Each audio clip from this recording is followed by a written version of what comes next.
पड़ता है। 1 घंटा साफा और माला के अंदर इन्होंने लगाया। वैसे ही इससे पहले जो तीनों चारों कार्यक्रम थे उसमें उन्होंने थोड़ा थोड़ा लेट किया तो वो 4-5 घंटे लेट हो गए, इसलिए मैं माफी चाहता हूं। सामरा ग्राम पंचायत मुख्यालय में आयोजित आज इस कार्यक्रम में मंच पर मौजूद राजनाथ जी महाराज साहब, जिला कांग्रेस कमेटी के अध्यक्ष फतेह खान जी, नवनिर्वाचित जिला प्रमुख महेंद्र जी चौधरी, नई हारीवी प्रधान रशीदा बानो जी, लक्ष्मण जी, उप जिला प्रमुख खेताराम जी, आपके जवई साहब पूर्व प्रधान ओमाराम जी, पूर्व प्रधान लक्ष्मण जी, आपके सरपंच साहिबा, जिला परिषद के सदस्य खैराज जी हुडा, सम्मानित मंच, काफी सरपंच साहब भी मौजूद है, सभी गणमान्य सरपंच।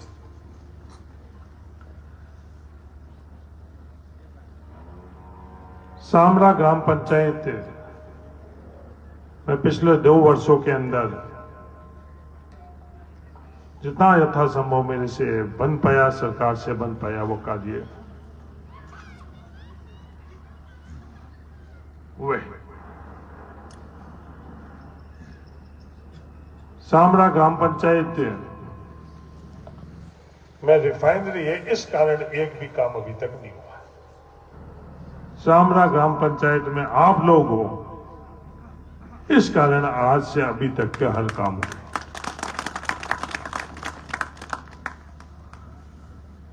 केसाराम जी ने बात करी जागीरदारी के समय में जो व्यवस्था हुआ करती थी,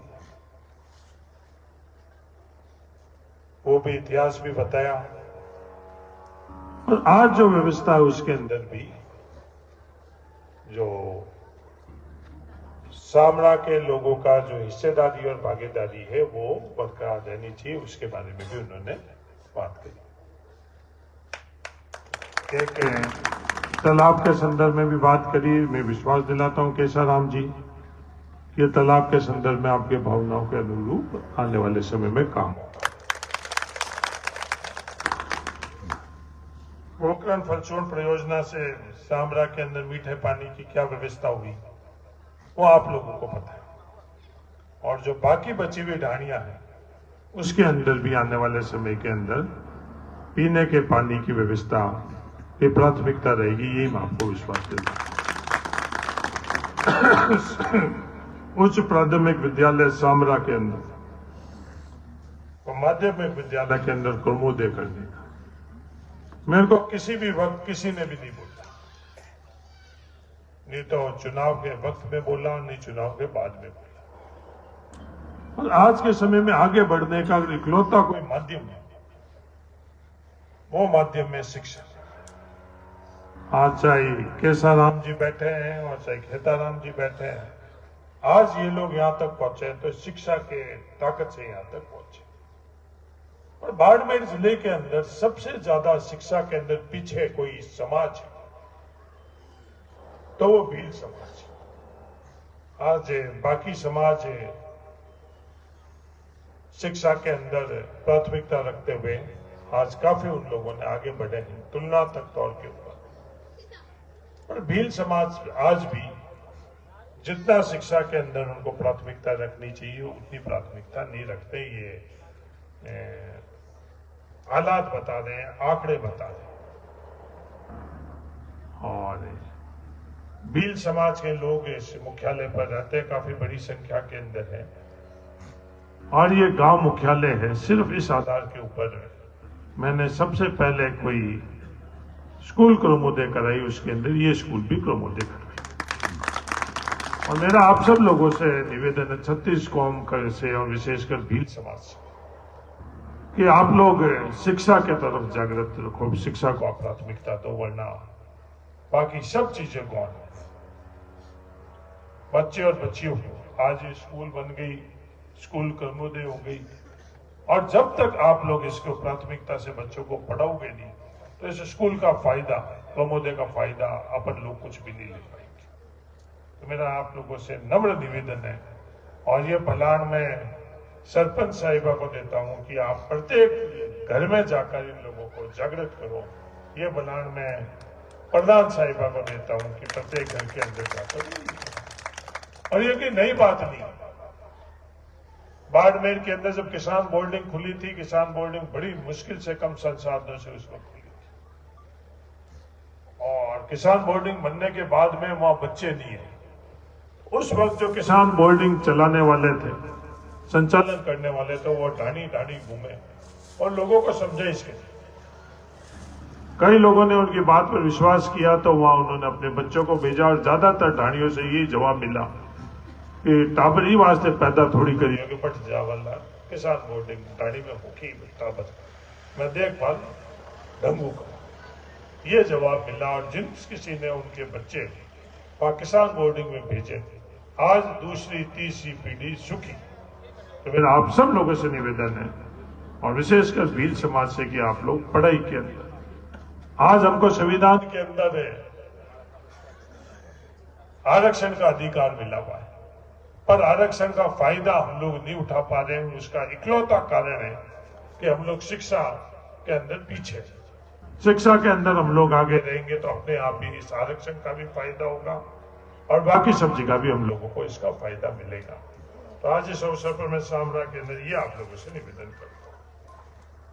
चंपाबेरी के अंदर स्कूल का कार्यक्रम में पिछले दफे गए थे, वहां विदाई कोटे से जो पैसा दिया, आज उसका एक शानदार वहां कमरा बना, उस बेहतरीन क्वालिटी के जो हॉल का निर्माण के लिए मैं इस ग्राम पंचायत की सरपंच को भी धन्यवाद देना चाहता हूं कि जो पैसा दिया है उसके अंदर कुछ ना कुछ उन्होंने और अतिरिक्त पैसा घर से लगाकर बनाया। जब इतना गांव नहीं बनाने की जब बात आई, जो भी प्रस्ताव सामरा से आई है, एक ही प्रस्ताव आया था, और वो प्रस्ताव राजस्व गांव, नया राजस्व गांव का भी निर्माण सामरा के अंदर हुआ। ग्राम पंचायत का जो भवन का निर्माण पूरे बाड़मेर जिले के अंदर सबसे बेहतरीन भवन के बना है, तो ये सामरा के अंदर। इसका रिफाइनरी से कोई लेना देना नहीं है, इसका सिर्फ लेना देना यहाँ के सरपंच का खुद का है। तो उन्होंने खुद ने जागरूकता से ये चीज करी। मेरे हिसाब से एक ईंट का टुकड़ा भी कोई रिफाइनरी के माध्यम से इस भवन बनाने के अंदर नहीं लगा है, जितनी मेरी जानकारी है, और ये मैं 100% कह सकता हूँ। सिर्फ इनकी रुचि थी, उस रुचि के कारण आज बेहतरीन ग्राम पंचायत का मुख्यालय बना, और ग्राम पंचायत का मुख्यालय बना है तो गांव के प्रत्येक नागरिक को इससे फायदा है। अगर उड़ाऊ के ढाणी में इतना बेहतरीन काम होता तो ये मान लेते वो उड़ाऊ के फायदा है, पर ये ढाणी में इतनी बढ़िया व्यवस्था नहीं कर और ग्राम पंचायत मुख्यालय के ऊपर ये जो व्यवस्था करी है, इससे इन लोगों का सोच दर्शाता है कि शमशान भूमि के संदर्भ में जो प्रस्ताव आया 5 बीघा का, वो प्रस्ताव शमशान भूमि के अंदर अलॉटमेंट कर चुके हैं। सामरा के अंदर सरकारी भवनों के संदर्भ में 10 बीघा का वो आवंटन कर चुके हैं। पूरे राजस्थान के अंदर सबसे पहले कोई पटवार हल्का बनाया, और इकलौता पटवार हल्का बनाया तो वो सामरा पिछले दिनों के अंदर इसका फैसला मैंने कर लिया था। उसके लिए भी मैं आप सब लोगों को बधाई देना चाहता हूं। सामरा के अंदर एक बेहतरीन अंग्रेजी मीडियम स्कूल बने, जो पूरे राजस्थान के अंदर उस स्तर की बने, ये मेरा सोच है और ये मेरा प्रयास रहेगा। उस स्कूल के भवन के लिए 25 बीघा जमीन है मैं अलॉट कर चुका हूं। आने वाले समय के अंदर बेहतरीन उसके अंदर भवन बने और बेहतरीन स्कूल बने, जैसे सिर्फ सामना ही नहीं आस पड़ोस की ग्राम पंचायतों के भी बच्चे बेहतरीन शिक्षा लेने के लिए यहाँ आए। पर मैं वापस दोहरा रहा हूं, मेरे को वापस दोहराने की आवश्यकता नहीं होना चाहिए। मैं हाथ जोड़कर कह रहा हूं भील समाज को कि आप लोग शिक्षा के लिए जागरूक हो। एक बच्चा अगर हो गया तो फिर आप देखना क्या रफ्तार से आप लोग जो भी बातें हैं, जो भी हक है, जो अधिकार है, उसको आप हॉस्पिटल के संदर्भ में भी यहाँ एक अच्छी व्यवस्था हॉस्पिटल की हुई, उसके लिए भी प्रक्रिया चल रही है। उसके लिए जमीन अलॉटमेंट की भी प्रक्रिया चल रही है कि आस पड़ोस के अंदर बढ़िया हॉस्पिटल बने, जिससे अड़ोस पड़ोस की अंदर। नरेगा के अंदर जितने टाकों का प्रस्ताव भेजा गया, 100 टाकों का प्रस्ताव भेजा गया, वो तमाम 100 टाके स्वीकृत हो चुके।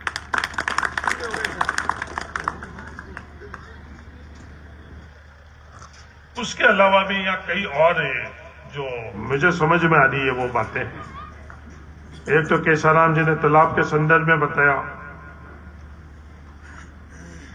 एक जो नेशनल हाईवे से जो पंचायत मुख्यालय तक,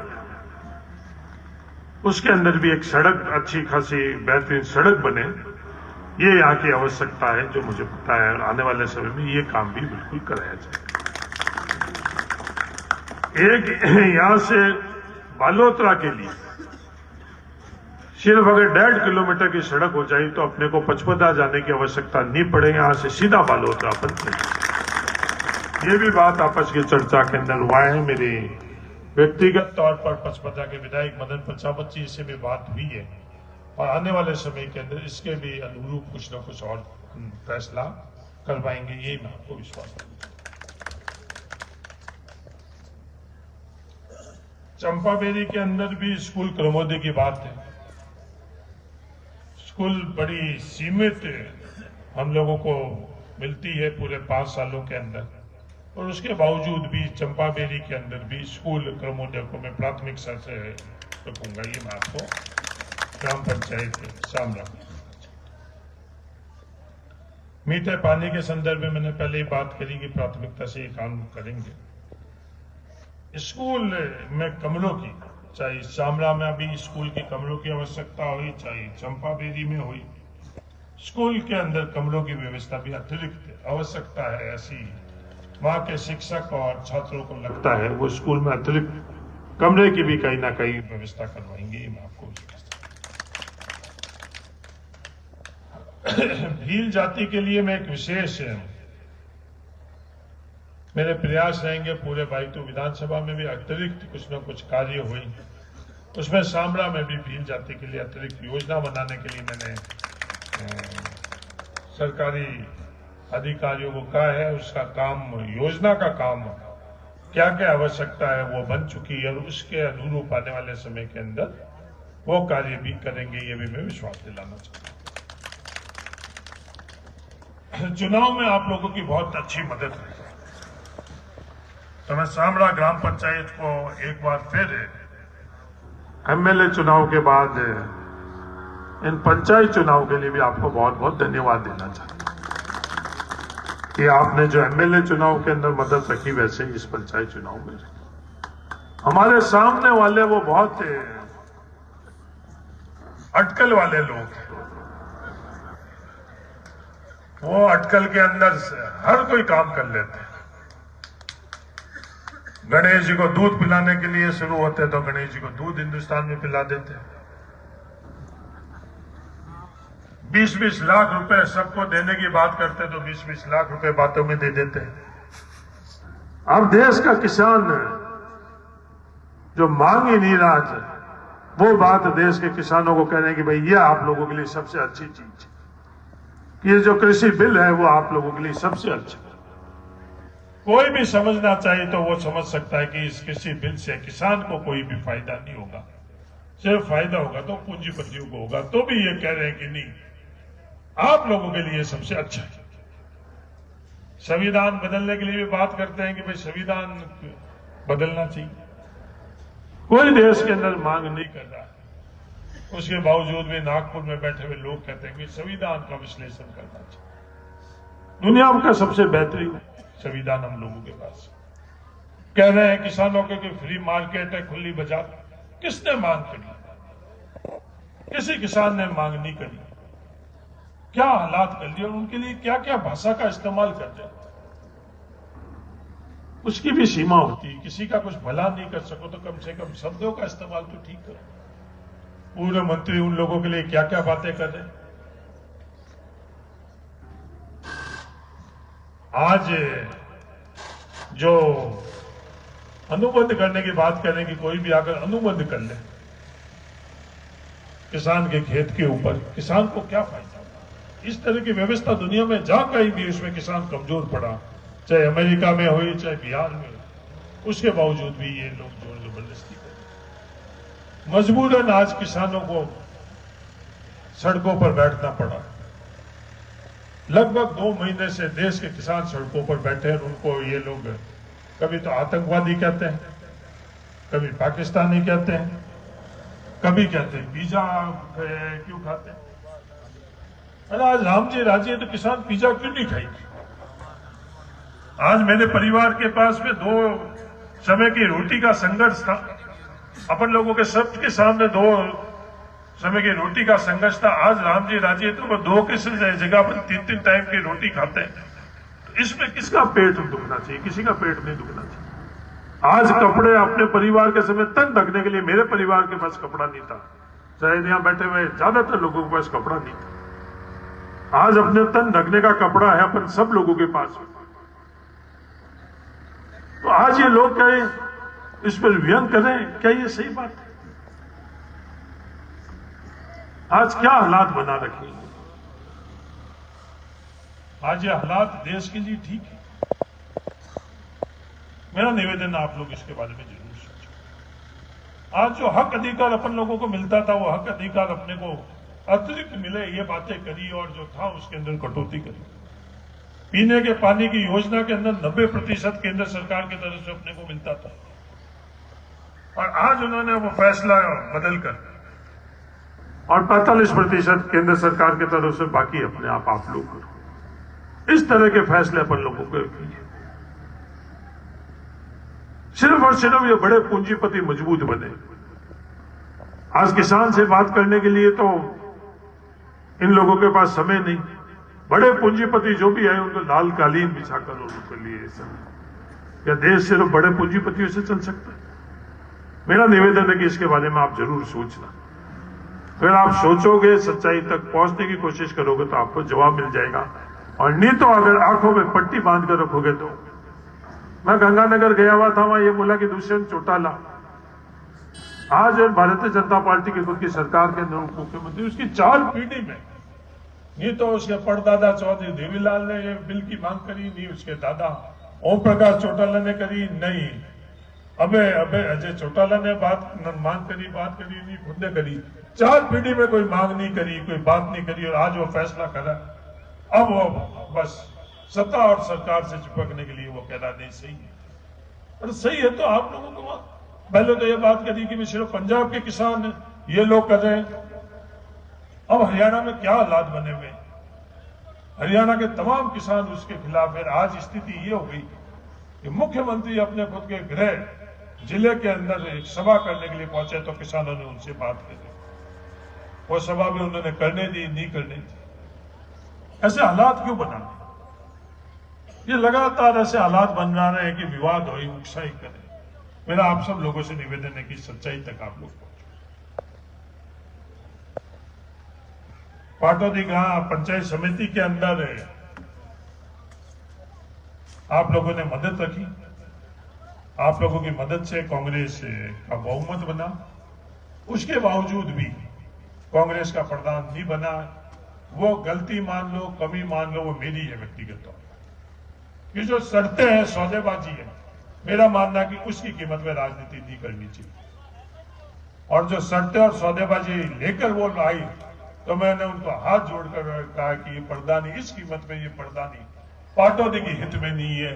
इस कीमत के अंदर ये प्रधानी बाइटो के अंदर हक में नहीं है। अगर आपको प्रधान बनने के लिए वोट दिए, उसमें दुगनी रफ्तार से पाटौदी के अंदर काम होगा, ये मैं आपको विश्वास दिलाता हूं। तो प्रधानी मिलनी या नहीं मिलनी, उससे पाटौदी के रफ्तार, विकास के रफ्तार में कहीं भी कमी नहीं आई, ये मैं आपको विश्वास दिलाता हूं। आपका हक, आपका अधिकार रशीदाबादों के ऊपर जितना पहले था उतना ही आज है, और जो भी काम आपको बुलाना है, आप रशीदाबादों को काम बुलाना। प्रधान के समय भी ये 24 घंटा आप लोगों के लिए तैयार रहती थी, और आज भी ये 24 घंटे के लिए आपके तैयार रहेगी, ये मैं आपको विश्वास दिलाता हूं। चुनाव के वक्त भी मैंने आपसे ये बात करी थी कि जो कोई भी जिला प्रमुख बनेगा वो आप लोगों के लिए तैयार रहेगा।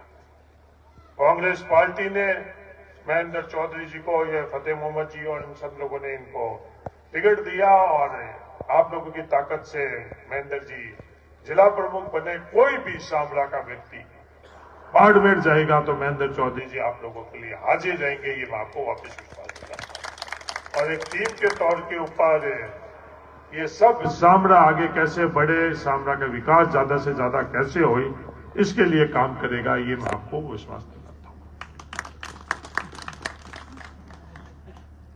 काफी समय हो गया है, काफी सर्दी भी है। खैराज जी हंस रहे थे कि सामरा के अंदर कभी भी दिन में आप नहीं आए और समय रात को ही आप लोग आए।